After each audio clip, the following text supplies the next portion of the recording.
বর্তমানে বাংলাদেশের তরুণ-তরুণী এমনকি শিশুদের মাঝেও একটি মোবাইল গেম ব্যাপকভাবে জনপ্রিয় হয়ে উঠেছে, ফ্রি ফায়ার। শুটিং নির্ভর এই অনলাইন গেমটি অনেকেই সময় কাটানোর মাধ্যম মনে করলেও বিশেষজ্ঞদের মতে এটি শিশুদের উপর ফেলছে গভীর নেতিবাচক প্রভাব। সাম্প্রতিক সময় দেখা গেছে 9 থেকে 17 বছর বয়সী শিশু কিশোররা ঘন্টার পর ঘন্টা এই গেমে আসক্ত হয়ে পড়ছে। শুধু খেলার জন্য নয়, অনেকে অর্থ ব্যয় করছেন ইন গেম আইটেম কেনার জন্য।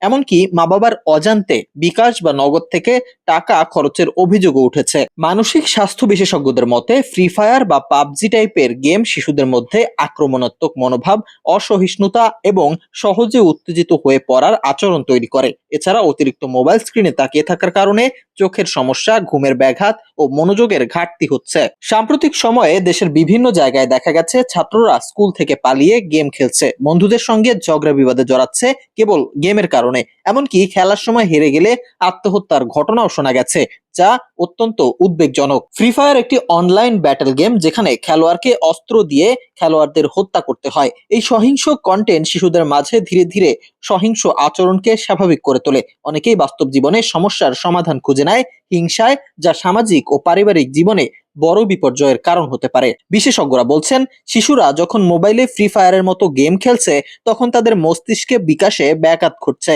তাই বই পড়া, খেলাধুলা কিংবা সামাজিক যোগাযোগ থেকে তারা দূরে সরে যাচ্ছে। এতে ভবিষ্যতে তাদের একাডেমিক জীবন ও আত্মবিশ্বাস মারাত্মকভাবে ক্ষতিগ্রস্ত হয়। এমন সমস্যা থেকে সমাধান পেতে সবচেয়ে আগে দরকার অভিভাবকদের সচেতনতা। সন্তান কি করছে, কতক্ষণ মোবাইল ব্যবহার করছে, কেমন আচরণ করছে, এই সবকিছু নজরে রাখা জরুরি। প্রযুক্তি ব্যবহারে সীমা নির্ধারণ করে দেওয়া এবং বিকল্প সময় কাটানোর ব্যবস্থা, যেমন বই পড়া, খেলাধুলা, সাংস্কৃতিক চর্চা, এগুলো শিশুদের জীবনে ফিরিয়ে আনতে হবে।